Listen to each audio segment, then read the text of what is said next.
আমরা মাধবপুর চুনারঘাট এমন সুন্নি, শতকরা 85% সুন্নি। আমরা যদি মনে করি এই মাধবপুর চুনারঘাট হবিগঞ্জের চাইদের একটা কলা গাছকে আমরা দাঁড় করাইয়া সংসদ পর্যন্ত পৌঁছাবো, এটা সুন্নিদের জন্য কোনো ব্যাপার না। কথা বলেন ঠিক কিনা? রাজি আছেন না নাই বলেন? সিদ্ধান্ত আপনাকে নিতে হবে। কারণ ওলি আল্লাহদের ভক্ত যারা, ওলি আল্লাহর বিরুদ্ধে যখন শত্রুতা শুরু হয়, সুন্নিদের বিরুদ্ধে যখন রাষ্ট্রযন্ত্রের ষড়যন্ত্র শুরু হয়, তখন আমরা বেঁচে থেকে লড়াই করতে হবে। দেয়ালে পিঠ থেকে গেছে, আমাদেরকে লড়াই করতে হবে। কথা বলেন ঠিক না? আমরা সুন্নিরা আজকে হাতে হাত রাখতে হবে। জীবনে ডানে বামে বহুত গেছেন, এবার হাতে হাত রাখেন।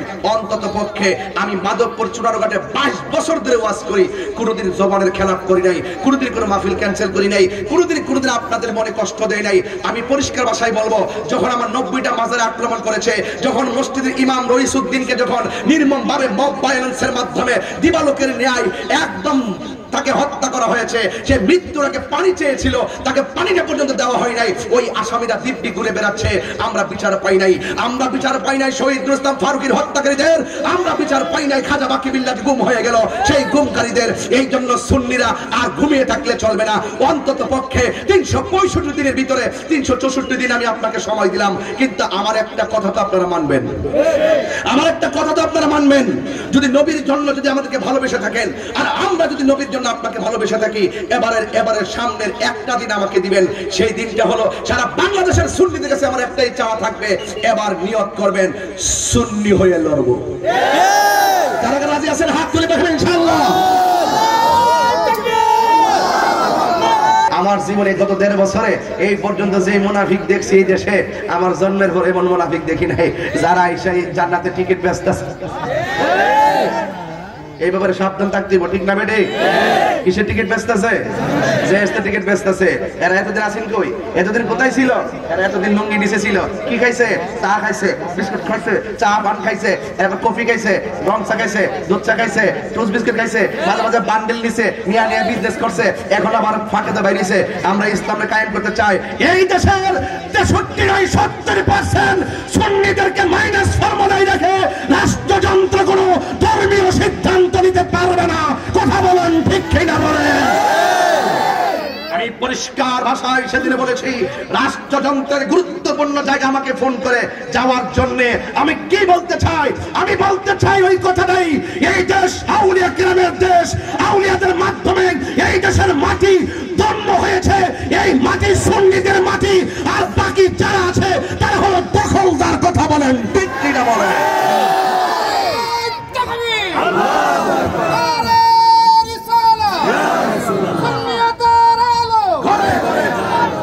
আল্লাহু আকবার জোরে বলেন। এই জন্য তাদের খপ্পর থেকে আপনি বাঁচতে হবে, আপনার সন্তান বাঁচতে হবে। কার সঙ্গে আপনার সন্তান যাচ্ছে, কোন মিছিলে যাচ্ছে, কোন মিটিংয়ে যাচ্ছে, আপনাকে খেয়াল রাখতে হবে। কথা বলেন ঠিক না বেঠিক? আমি চাই, এটা তো মনে হয় টিন দিয়ে করছো না, আমি চাই এখানে ফাউন্ডেশন একদিন হয়ে যাবে। আলহামদুলিল্লাহ জোরে কোন কেন? যে সুন্দর করে টিন দিয়া এত সুন্দর করে করেছে মেইন রোডের পাশে, আমি চাই 62 জন ছাত্র আছে, এখানে এমন একটি পরিবেশ হোক যেন এই মাদ্রাসাটি একটা জামিয়ায় পরিণত হয়। কথা বলেন ঠিক না বেঠে? ইনশাআল্লাহ আল্লাহ যেন কবুল করে, বলেন আমিন। এই জন্য ভাইয়ের আমার, জিন্দেগি বড় দামি জিনিস। এই জিন্দেগিটাকে যদি কাজে লাগাইতে চান, তাহলে দুনিয়া থেকে আল্লাহকে গবেষণা করতে হবে, রাসূলুল্লাহর মহব্বত হৃদয়ে ধারণ করতে হবে। আমরা নবীর মহব্বত চাই কি চাই না?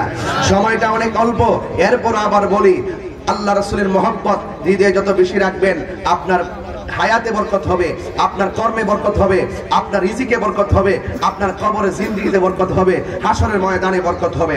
আর যদি দুনিয়াতে দ্বিমুখী নীতি অবলম্বন করেন, ওই যে ডাব্লিউদের মতো আছে না নাই? এমনি কইতো না আছে, আছে না নাই? আছে। এটা সিটাগাং আছে না নাই? এদের কাছ থেকে একটু বাঁচা থাকার জন্য আমার এই প্রতিষ্ঠানটা খুব গুরুত্বের সাথে দেখতে হবে। এই জন্য আমার ভাইয়েরা অনুরোধ করে বলবো, আবারও বলছি, আল্লাহর ওয়াস্তে আমার কিছু চাওয়া নাই। আজকে আমার ওয়াজ না, আজকে আমার একটাই চাওয়া। এই জন্য সুন্নিরা আজকে হাতে হাত রাখতে হবে। জীবনে ডানে বামে বহুত গেছেন, এবার হাতে হাত রাখেন। অন্তত পক্ষে আমি মাধবপুর চুনারঘাটে 22 বছর ধরে ওয়াজ করি, কোনোদিন জবানের খেলাপ করি নাই, কোনোদিন কোনো মাহফিল ক্যান্সেল করি নাই, কোনোদিন আপনাদের মনে কষ্ট দেয় নাই। আমি পরিষ্কার ভাষায় বলবো, যখন আমার 90টা মাজারে আক্রমণ করেছে, যখন মসজিদের ইমাম রইসুদ্দিনকে যখন নির্মম ভাবে মব ভায়োলেন্সের মাধ্যমে দিবালোকের ন্যায় একদম তাকে হত্যা করা হয়েছে, সে মৃত্যুর আগে পানি চেয়েছিল, তাকে পানিটা পর্যন্ত দেওয়া হয় নাই, ওই আসামিরা দিব্যি ঘুরে বেড়াচ্ছে, আমরা বিচার পাই নাই। আমরা বিচার পাই নাই শহীদ রুস্তম ফারুকীর হত্যাকারীদের, আমরা বিচার পাই নাই খাজা বাকি বিল্লাহ গুম হয়ে গেল সেই গুমকারীদের। এই জন্য সুন্নিরা আর ঘুমিয়ে থাকলে চলবে না। অন্তত পক্ষে 365 দিনের ভিতরে 364 দিন আমি আপনাকে সময় দিলাম, কিন্তু আমার একটা কথা তো আপনারা মানবেন, আমার একটা কথা তো আপনারা মানবেন।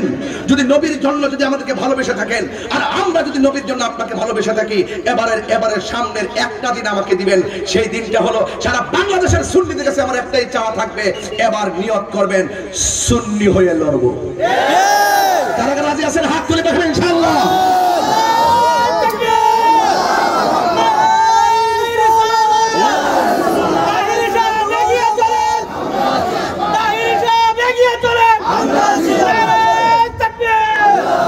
রাজি আছেন না নাই বলেন? আমরা মাধবপুর চুনারঘাট এমন সুন্নি, শতকরা 85% সুন্নি। আমরা যদি মনে করি এই মাধবপুর চুনারঘাট হবিগঞ্জের চাইদের একটা কলা গাছকে আমরা দাঁড় করাইয়া সংসদ পর্যন্ত পৌঁছাবো, এটা সুন্নিদের জন্য কোনো ব্যাপার না। কথা বলেন ঠিক কিনা? রাজি আছেন না নাই বলেন? সিদ্ধান্ত আপনাকে নিতে হবে, কারণ ওলি আল্লাহদের ভক্ত যারা, ওলি আল্লাহর বিরুদ্ধে যখন শত্রুতা শুরু হয়, সুন্নিদের বিরুদ্ধে যখন রাষ্ট্রযন্ত্রের ষড়যন্ত্র শুরু হয়, তখন আমরা বেঁচে থেকে লড়াই করতে হবে। দেয়ালে পিঠ থেকে গেছে, আমাদেরকে লড়াই করতে হবে। কথা বলেন ঠিক না? আমাকে হামলা মামলা বহুত দিয়েছে, আমি ওই কবরের কথা যখন চিন্তা করি আর মুনাফিকদের ব্যাপার নিয়ে আমি ভাবি, ওরা দুনিয়ার যেমন মুনাফিকি করে, কবরে যায় তারা মুনাফিকি করে। কেমন করে জানেন? আনাস রাদিয়াল্লাহু তাআলা আনহু قال قال رسول الله صلى الله عليه وسلم ان العبد اذا فدي في قبره, যখন মাইয়াতকে কবরে রাখা হবে, ওয়া তাওয়াল্লা আনহু আসহাবুহু, যখন কবরে রাখার পরে আপন জনরা যখন কাছ থেকে চলে আসবে, ইন্নাহু লা ইয়াসমাউ কারানি আলিহিম, তখন ওই কবরবাসী মানুষের পায়ের আওয়াজ শুনতে পায়। আতাহু মালাকানে, ওই কবরের মধ্যে দুইজন ফেরেশতা নামে, ফায়াকুদানিহি, তখন কবরে মানুষটাকে উঠাইয়া বসায়, ফায়াকুলানে, ওই দুইজন তখন বলতে থাকে, আকুনতা তাকুলু ফি হাযার রাজুল, এই কবরের মধ্যে যিনি আছেন তিনি সম্পর্কে তুমি কি ধারণা করতে, তিনি সম্পর্কে তুমি দুনিয়াতে কি বলতে? ফা আম্মাল মুমিন, যদি ওই মানুষটা মুমিন হয়, ফায়াকুলু, সে বলবে আশহাদু আন্নাহু আব্দুল্লাহ ওয়া রাসূলুহু, তিনি হলেন আল্লাহর বন্ধু আর আল্লাহ পাকের রাসূল। এবং তাকে বলা হবে ফায়াকুলু, এরপর মুমিনকে বলা হবে ইন্নী আন্নাহু, তারপর ফায়াকুলু লাহু, তাকে বলা হবে উনজুর ইলা মাকাদিকা মিনান নার, তুমি এই জায়গা থেকে জাহান্নামের অগ্নিকুণ্ডটা দেখো। ফায়ারাহুমা জামিআ, ক্বাদ আবদালাকা আল্লাহু বিহি মাকআদাম মিনান নার, তুমি যদি আজকে কবরের উত্তর দিতে না পারতা, তাহলে তোমার জন্য জাহান্নামটা নির্ধারিত ছিল। আজকে উত্তর দেওয়ার কারণে কি হয়েছে শুনো, ক্বাদ আবদালাকা, বদল করে দেওয়া হয়েছে তোমার জন্য, ওই স্থানটা জান্নাতে রূপান্তরিত করে দেওয়া হয়েছে। সুবহানাল্লাহ।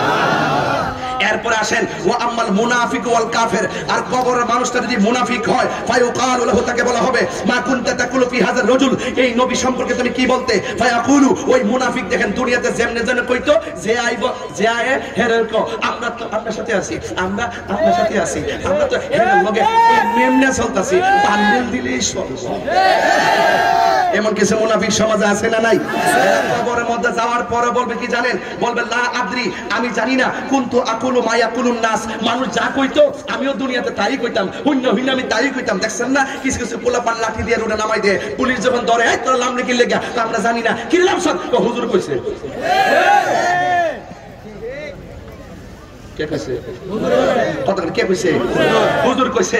মানুষ যা কইতো আমরা তাই কইতাম। এরপর থেকে বলা হবে লা দারাইতা ওয়ালা তারাইতা, তুমি যারা জানে তাদের কাছে গেলা না কেন, এবং তোমাকে যে তেলাওয়াত করার জন্য কোরআন দেওয়া হয়েছিল সেই কোরআন তুমি পড়লা না কেন, কোরআন থেকে আমল করলা না কেন?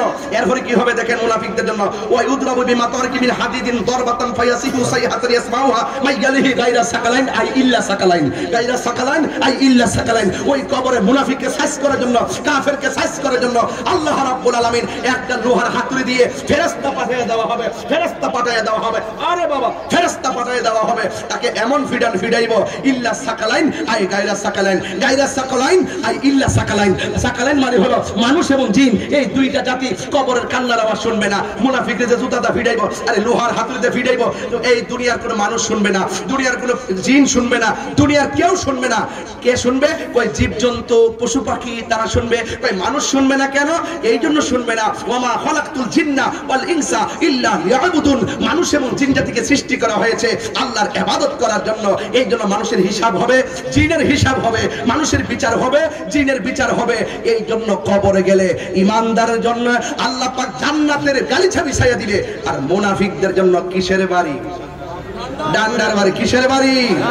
এই ডান্ডার বাড়ি অপেক্ষা করতেছে। একটু অপেক্ষা করো, যেদিন বলছি যে আল্লাহর ওলি মাজার যখন ধরছো তখনই পয়লা বলেছি, যখন আল্লাহর ওলি মাজার ভাঙছো তখন আমি বলছি যে আসমান থেকে এমন একটা খোদাই গজব আইবো, টেরো হইবা না, টেরো হইবা না, আবাবিল মতন লাগবে যাবো। কথা কোন ঠিক যাবে? ঠিক যাবে না? এই জন্য সুন্নিরা কি দুই না এক? কারা কারা এক? হাত তোলেন। সুন্নিরা কি দুই না এক? আরো দেন। সুন্নিরা কি দুই না এক? দুই হাত সোজা করেন, দুই হাত সোজা করেন। এই ফাঁকরা সুন্নিরা কি দুই না এক?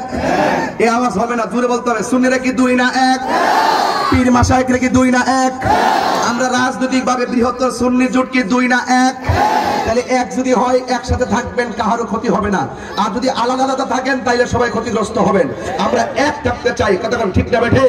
ওয়াতাসিবু বিহাবলিল্লাহি জামিআ ওয়ালা তাফাররাকু, খবরদার পৃথক হওয়া যাবে না। কথা বলে ঠিক কিনা? এই লড়াই অস্তিত্বের লড়াই। কথা বলেন ঠিক কিনা? এই জন্য আপনাদের কাছে আমার অনুরোধ থাকবে, এই যে মাদ্রাসার জন্য আমি কিন্তু এই কথাগুলো সুর দিয়া বললে গজল টজল গাইতাম, আমার অনেক সময় চলে যেত। এই জন্য আমি যেমন সময় তেমন ভাষায় কথা বলি, এটা আমার একটা নীতি আছে। এই এবার একটা কথা হইতো। কথা কোন ঠিক না বেটি? ইনশাল্লাহ আমরা সুন্নিরা গুছায় আইতাছি ইনশাল্লাহ।